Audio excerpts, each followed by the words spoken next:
Good morning. Welcome back to the broadcast Retirement Network. I'm Jeff Snyder.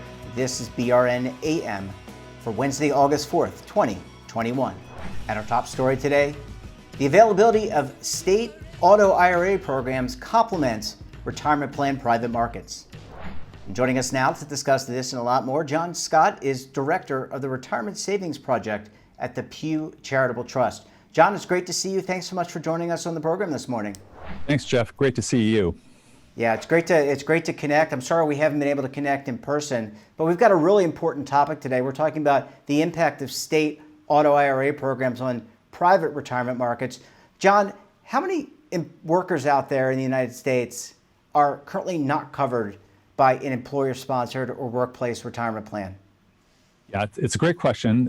You'll get some different answers because there are different surveys, different data sets. But my conservative estimate would be about 30% of workers in the private sector don't have access to a retirement plan at their workplace. And that's a significant amount of people. John, when you take a look at the data that's available, regardless if it's 60 million, 50 million, whatever, is there a specific demographic of worker that kind of falls into this category of being uncovered? Yeah, I think the data does show, even our own research and others are fairly consistent. So a number of different types of workers. So younger workers tend not to have retirement benefits relative to older workers. And that makes sense because they're often starting out in their careers. They're taking, the first jobs, may not have a lot of choices that involve benefit packages. So younger workers. Generally, people of color, especially Hispanics, don't have access to a retirement plan. Certain industries, workers in certain industries, such as the hospitality industry or the construction industry, they tend not to have retirement benefits within that industry. So employers within that segment, they don't feel the competitive pressure to offer benefits. And then workers at small firms. We know that smaller employers are less likely to have retirement benefits than larger firms. And there's some correlation amongst those factors. So we know, for example, that Hispanic workers tend to be overrepresented in the construction industry. So, all those demographic factors tend to interact to some degree. John, we've seen Congress, current and previous administrations try to step up to address this, what I'll just describe as a shortfall. But we've also seen states step up over the past, 10 years plus. What have the states done to kind of reach this population of people and provide some level of coverage? Yeah, it's a bit of a long and winding road. I think it really starts with some research that occurred, 15, 20 years ago that looked into using, what we now call defaults like automatic enrollment. Those have been widely adopted by larger corporate plan sponsors, but they haven't really filtered down to the smaller employers. And of course, as we just talked about, there are a lot of workers that aren't covered by these plans. So there was some legislation introduced, roughly 10 years ago at the beginning of the Obama administration that proposed a national auto-IRA program. That didn't go anywhere because of some of the divisiveness in Congress. So the states saw an opportunity. In particular, California was the first to pass legislation in 2012. And they really felt this was an opportunity to address what they felt was a sort of a crisis within their own populations, that people were not prepared for retirement and they would be essentially a burden on state finances. Yeah, and we've, I've obviously read your blog, read some of the work that you were doing and others are doing. State legislatures have really stepped up. How many states right now offer a program or will be offering a program to their uncovered workers? So today, there are 9 states that have passed legislation. There are 3 states out of those 9, California, Illinois, and Oregon, that have been actively enrolling workers and saving. So we have 9 states, 3 of whom are up and running, and then 6 states are in various stages of implementation. And when you look at the states that have implemented, what has been the impact? You look at maybe one of the, like an Oregon Saves or California, I think it's called the Secure Choice Plan. What has been the impact that you've seen thus far in terms of coverage and kind of moving the needle? Well, I think there are a lot of different ways to think about this. So let me just throw out a couple of different perspectives with some numbers. In terms of the assets, I think across the 3 operating states, we're at, approximately $250 million plus, so $250 million and more. That's up 60% since the start of the year. We're approaching 400,000 participants in these programs, again, across the 3 states. We have a participation rate of roughly 68 to 70%, which is a pretty good response for basically a bare bones savings program. Our own research has shown that employers tend to be satisfied with this program. We did a survey of small business owners in Oregon. They're generally satisfied with the program, not showing any burdens or out-of-pocket costs. Just one little qualitative note, one employer wrote in our survey that this really enables them to compete with larger companies that have a 401k and a full range of benefits. So I think the impact can be seen, both in terms of the individual level. People are saving roughly $100 a month and building up a little nest egg. It's helping the states in terms of a looming aging crisis and a fiscal impact, and it's helping small businesses get to a more level playing field by being able to offer a benefits package. You need to be competitive in benefits in order to attract workers. I think we're seeing a lot of that today. John, when you look at the private market, there was overarching concern that these state-run plans were just going to crowd out the private market, and everyone would kind of flow to this public option. What is the data telling you? What has actually occurred? I'm really glad you raised that, because that's something we've been almost obsessed with, for the past few years. What would be the impact of this? Is a fairly new social innovation. You're enrolling an entire state population in a savings program. How would that impact employers and the market for retirement plans? So our concern was this issue of crowd out. What we've seen is that, in fact, the state programs are complementary to the private market for retirement plans. We looked at Form 5500 data going back to 2013, analyzed that by state, looking for growth rates in each of the states. And what we're seeing is states like Oregon and Illinois and California, they're either at the national average for new plan growth or they're above it. And in fact, Oregon in 2019 had the second highest rate of growth in new plans in the country. So what that tells us is that rather than crowding out or competing with private plan providers, the state programs are actually complementary to our existing employer-based system. Yeah, so that kind of diffuses that argument. It's got to be an either or.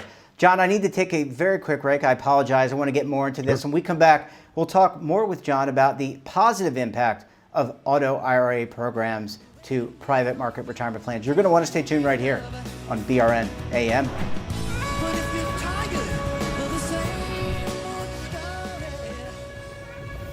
Imagine a new television network that will make you richer, healthier, and in control of your financial future.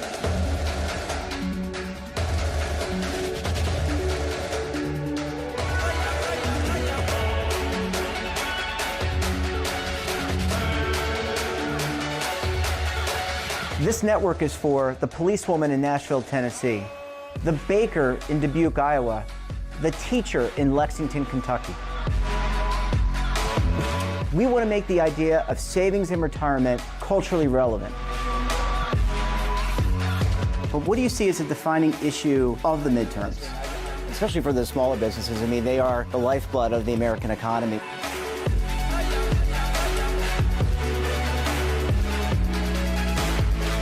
Featuring exclusive interviews, current affairs, and docuseries.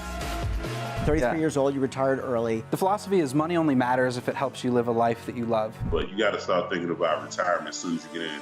The Broadcast Retirement Network will drive very high engagement with premium partnerships. So this isn't retirement and savings for your parents or grandparents. This is for all Americans. And we're going to change the way you think about money.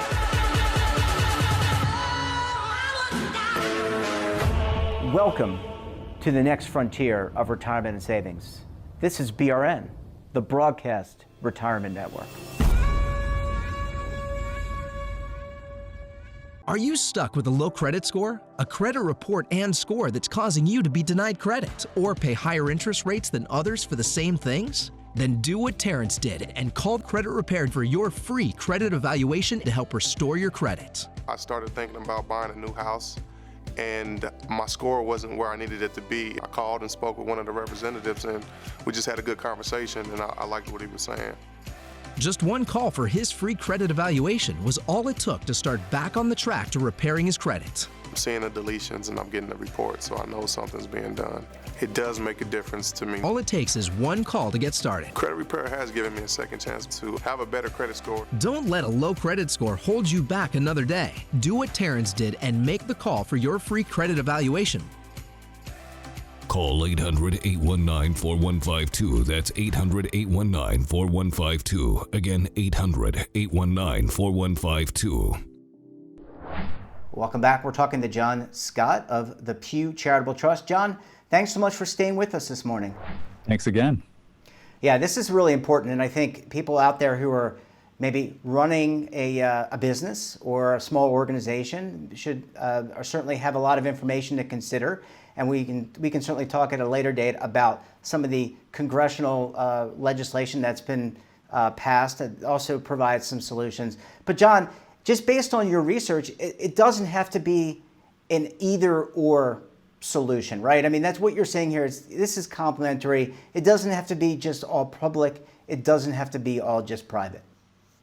Yeah, I think that's a really important point, Jeff, that employers actually have a lot of choice, even with these state programs. So they can enroll their workers in the state program. If there's an Auto-IRA program in their state, they can choose to adopt their own 401k plan. They can go with the state program initially if they feel like they're not really ready to adopt a plan. I should say from our research, we found that employers, don't typically offer retirement benefits when they're starting off. They might offer health insurance, but once they've achieved some financial stability, that's when they pull the trigger on a retirement plan. So not everybody's ready to adopt a 401k plan. So they might go with the state program first, and then when they feel like they want more choices, they want some more bells and whistles, they can go the 401k route. So really you can do both, and there's really nothing holding you back. And so in that sense, I think the main idea is to get workers saving as early as possible. And so, even if you just offer the state program, which is just a Roth IRA, at least you're getting workers saving. And I think that's a good thing for everybody over the long run. Yeah, it's certainly a good thing. I mean, people won't be destitute. They'll have money to put away for themselves, have financial security. John, are you seeing in the reverse people saying, hey, this is a state plan, I'm going to terminate, and there's a process to terminate a 401k plan. You have to actually go through the Internal Revenue Service or a 403b plan. You've got to actually go through a formal process to do that. Does the data suggest that people are actually doing that and saying, okay, I'm done administering my plan, I'm done with my record keeper, I'm done. Let me go jump in both feet together? That's a great question, because that's a concern I've heard going back many years. Even beyond just this issue of the state programs, because I think a lot of employers and service providers feel that they're overregulated through ERISA, that they would like something simpler, more safe harbor options. And so when the state programs were just starting to come online, there was a fear that employers might drop their plans and enroll everybody in the state programs. And we at Pew were a little skeptical about that, but we felt it was worth testing. And we tested that through a survey, and we didn't really see a lot of sentiment for that idea of dropping a plan. But we wanted to see what people were actually doing. So again, looking at those Form 5500s, from 2013 to 2019, we really saw no difference in Auto-IRA states versus non-Auto-IRA states. Approximately 3 to 4% of all plans in a state are terminated each year. And really the state Auto-IRAs are right in line with the national average. So no, we're not seeing any evidence that employers are dropping plans for the state programs. And just to create a little bit of parity, John, these Auto-IRA plans, like their cousins in the employer-based space, they have investment committees. They have people that are reviewing investments and responsible to make sure that fees are appropriate, et cetera. So all that is occurring as well with these Auto-IRA programs, I would presume. Yes, they are. So the state, really plays an important oversight role, much like a fiduciary in the private sector space. Often have a governing board. They have outside consultants with the investments and the administration. The actual administration is outsourced to a private firm. The investments are outsourced. They're not part of a state treasury or state public sector pension system. So the state is really just providing an oversight role and, sort of putting out to bid the management and the investments. So it's really what we like to characterize as a public-private partnership between the states and the private sector. They're really bringing in the expertise from the voluntary employer-based system and applying it to these state Auto-IRA programs. And I think it's a partnership that works pretty well for everybody. John, bottom line, in looking at the numbers, are we making a dent, and are there more people saving now than there were before these Auto-IRA programs existed? I think we are. I mean, obviously, when we're talking about 30% of the population doesn't have access to a plan, we're talking about millions and millions of people. So we have a long way to go. I mentioned we're approaching 400,000 participants in the 3 state programs. More states are going to be coming online.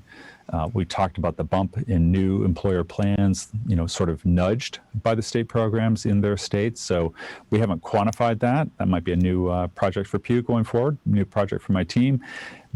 So I think we can say both those direct and indirect effects.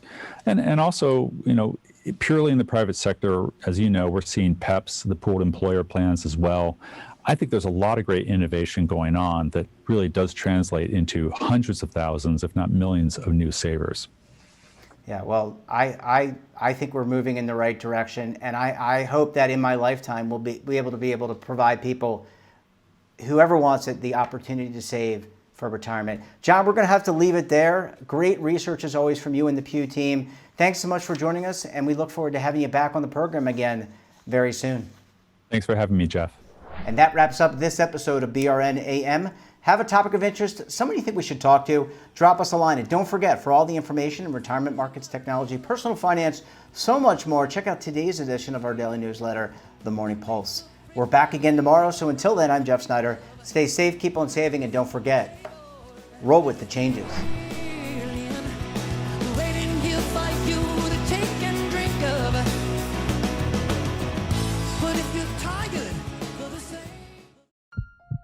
Are you being audited, and do you owe the IRS $10,000 or more in back taxes? Is the IRS threatening to take more of your money? Don't fight the IRS alone. The Tax Doctor is here to help you negotiate your tax bill and reduce your stress. The IRS can freeze your assets and seize your bank accounts, but you can stop these IRS actions. The Tax Doctor will work with you using our years of experience to represent your case to help you get the best resolution under the IRS guidelines. Help is here to deal with the IRS to reduce your stress. We've handled thousands of cases, so we know what we're doing. If you owe $10,000 or more in back taxes, do not call the IRS alone. Call a Tax Doctor now for a tax emergency analysis. Call 800-224-6439.